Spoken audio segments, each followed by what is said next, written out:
Halo semuanya, perkenalkan nama saya Cherry Shelingsiana dengan NIM 21010361704.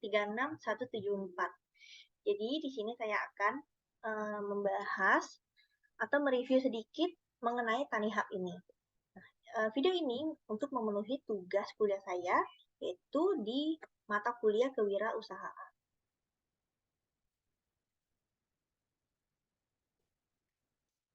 Nah, jadi apa sih TaniHub itu? TaniHub Group adalah sebuah perusahaan yang bergerak dalam bidang agriculture teknologi yang telah hadir sejak tahun 2016. Nah, awal mula terbentuknya TaniHub ini berawal dari mimpi ingin mensejahterakan para petani-petani kecil agar dapat berkembang dan ingin mewujudkan ekosistem pertanian yang jauh lebih baik. Nah, jadi TaniHub itu memudahkan kita atau konsumen dalam berbelanja buah dan sayur. Karena kita cukup mendownload aplikasi TaniHub ini dan dapat berbelanja kebutuhan sehari-hari kita, kebutuhan pangan ya, secara online. Nah, jadi bagi kita yang mager tuh mau ke pasar atau ke supermarket, ini tuh sebuah solusi yang bagus karena kita uh, cukup buka aplikasinya, pilih produk yang mau kita beli, terus bayar, dan TaniHub akan mengirim produknya ke rumah kita. Jadi ini tuh semacam mirip-mirip e-commerce ya, cuma bedanya ini dalam bidang pertanian. Nah, selain memudahkan kita sebagai konsumen, TaniHub juga memudahkan para petani-petaninya karena TaniHub menjual produk mereka dengan harga yang tinggi, sehingga para petani-petani ini mendapatkan keuntungan yang lebih besar sehingga dapat mensejahterakan kehidupan mereka.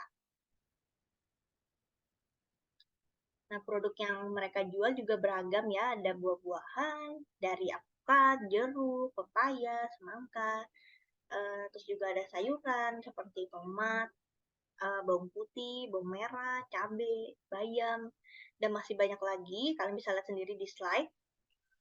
Selain ini juga mereka ada menjual unggah dan telur, ikan dan makanan laut, hingga sembako.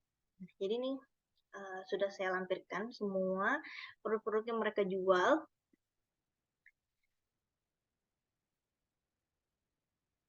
Terus produk-produk yang mereka jual tentunya fresh ya, karena para petani-petani yang telah bergabung dalam TaniHub telah diuji kelayakannya oleh Tanifan, yang selanjutnya hasil panen dari petani tersebut akan diterima oleh Tani Supply dan akan disimpan di National Fulfillment Center atau pergudangan mereka ya.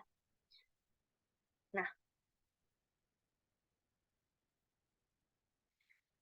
TaniHub ini juga menyediakan layanan TaniFund. Jadi TaniFund ini adalah platform yang menyediakan pinjaman modal untuk memudahkan para petani dan mitra packing house. Namun, sejak 1 Maret 2022, TaniHub telah menghentikan semua layanan B2C atau Business to Customers, atau bahasa gampangnya seperti pelayanan konsumen rumah tangga. Nah, sehingga mereka memberhentikan kegiatan operasional dua warehouse-nya atau pergudangannya yang ada di Bandung dan di Bali. Tidak hanya itu, TaniHub juga melakukan PHK atau pemutusan hubungan kerja pada Februari 2022. Alasan TaniHub melakukan ini karena mereka ingin fokus dalam bisnis melalui kegiatan B2B atau business to business. Klien terbesar mereka ada pada hotel, restoran, kafe, modern trade, general trade, usaha mikro, kecil dan menengah atau yang disingkat UMKM, hingga mitra strategis. Nah, saya tidak tahu pasti berapa jumlah karyawan yang terkena dampak PHK ini, karena dari yang saya ketahui melalui artikel yang beredar di internet, Senior Corporate Communication Manager Bapak Bisma Adinaya enggan memberitahu secara rinci jumlah karyawan yang terkena dampak PHK. Namun dalam proses PHK ini, Tanihub akan memastikan bahwa seluruh hak karyawan mereka yang terkena dampak ini akan terpenuhi dengan baik dan sesuai dengan aturan Kementerian Ketenagakerjaan.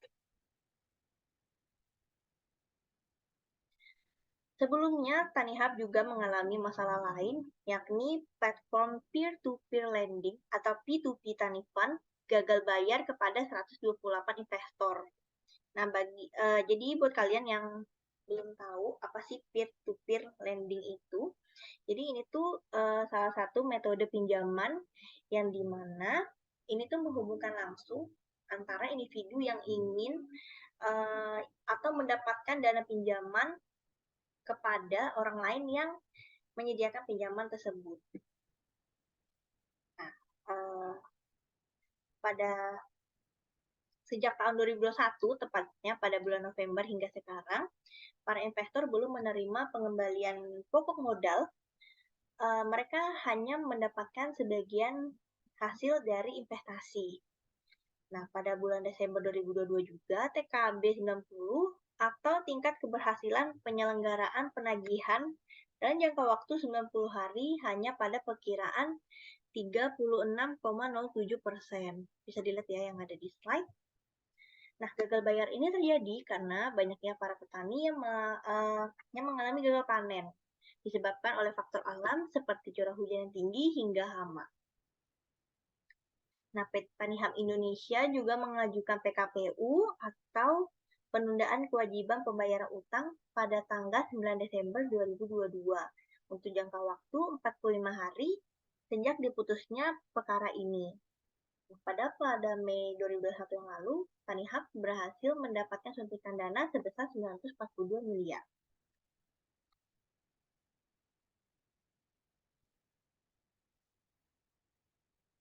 Baik, sekian yang saya ketahui dan dapat saya sampaikan mengenai Tanihub ini.